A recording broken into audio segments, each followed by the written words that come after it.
do, and as you say, like steal away a camp, right, and try and force Xun to reset early.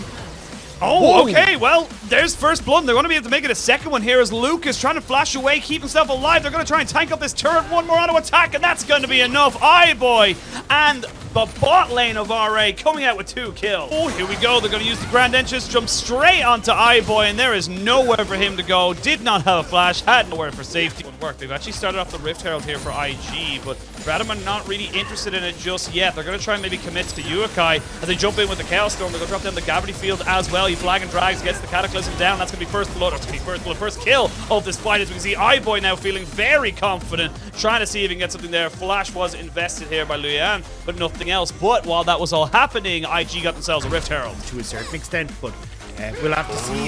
Here's the dive.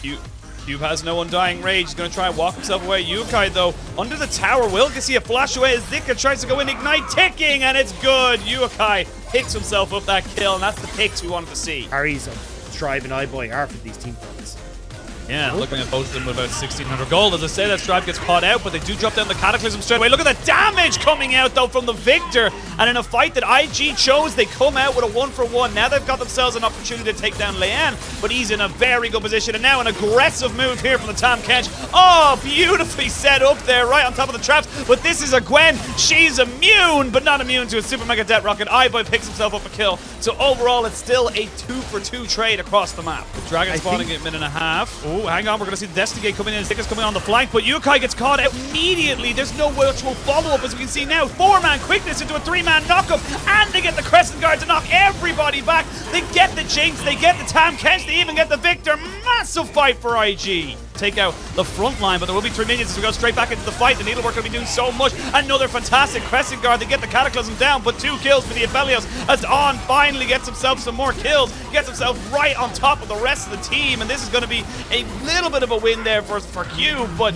there's just not really a lot else you can do. There's the ultimate coming out from the Jinx. As the Destiny Gate came off on the backside, Yuyanja is in a lot of trouble. He's very, very low. iBoy could potentially get himself out, and they get himself right away from that Dragon Pit. But IG just capitalizing on RA. Honestly, desperation plays. And thinking about it, they got a Destiny Gate on him. It's just a bit of Benny Hill music right now as everyone's just running him on the map. I don't dislike it from IG, but they will eventually jump onto him. The quickness has been used as well. They will pop down the exhaust there as he gets the Undying Rage out. The Ignite is kicking, and that's going to be pretty much an easy kill there. Xun now 5-0 and 4. There's no real objective to take. It was just a pick. I feel like they invested maybe a little bit too much for it. I mean, there's nothing on the map, right? Like, you might as well. They don't really have much problems with their lanes right now. And the tower had already gone down bot, so they get the pick, some nice extra gold, and they'll just shove out waves anyway. But the 20 seconds that before Trinamere comes up, they'll be able to get, like, vision control and do pretty well. So I don't mind it. Like, if there was, like, something like Dragon or Baron or an opportunity for Rare Adam to cross map, I'd be like, all right. But yeah, I mean, for IG, all good. 5k now. Starting to push in. The Baron is going to be up in a minute 30, so I'd like to see a little bit more side lane pressure coming through from IG here. You can see Yukai has set himself up the top lane, shoving that wave. Dika doesn't have TP available, so we'll need to shove and then look to group, so that then they can actually use that TP advantage. Alright, Dagdo. Honest for 5. First item, Hullbreaker. How broken?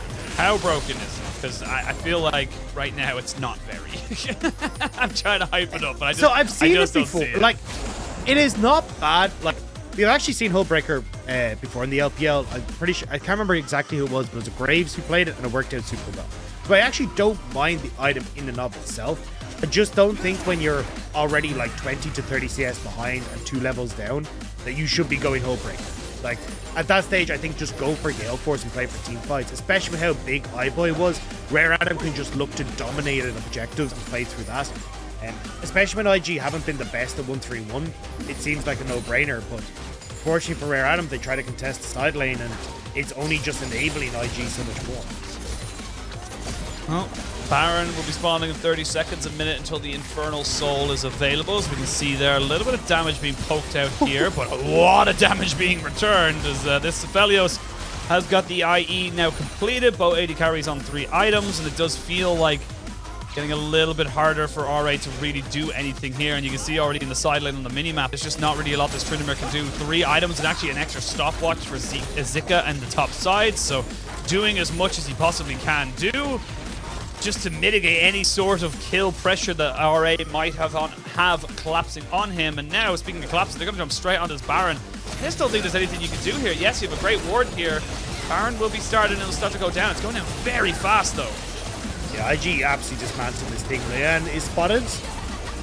Spotted. They do have the Destiny Gate. He's not going to have a chance to go in so late. And just has a flash straight over the top of it. Uses the Cataclysm there onto the Twisted Fate to keep him away from the carries. You can see Stripe not really doing a lot of damage. He's trying to keep himself alive. Goes golden. Superman Deck Rider whiffs past everybody's ear. But look at iBoy. He's doing pretty decently, but he's only hitting onto Shun, who has got the Sterex. And just look at this very, very low health bars.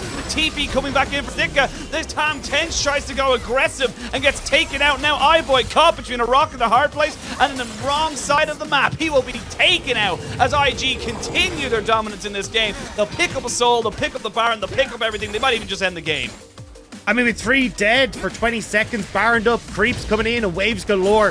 It feels inevitable. Yukai makes his way to the top side as waves are pushing in, and Rare Adam find themselves in the back foot. Rare Adam will go 0-1 down. IG looking much more confident coming into this game. A lot better coordination between themselves. They're going to be able to pick up a couple more kills just to pad those stats just a little bit more. There's not really a lot else you can do here, RA, except watch your Nexus fall. Game 1 goes over to Invictus Gaming in this best of 3 versus Rare Adam.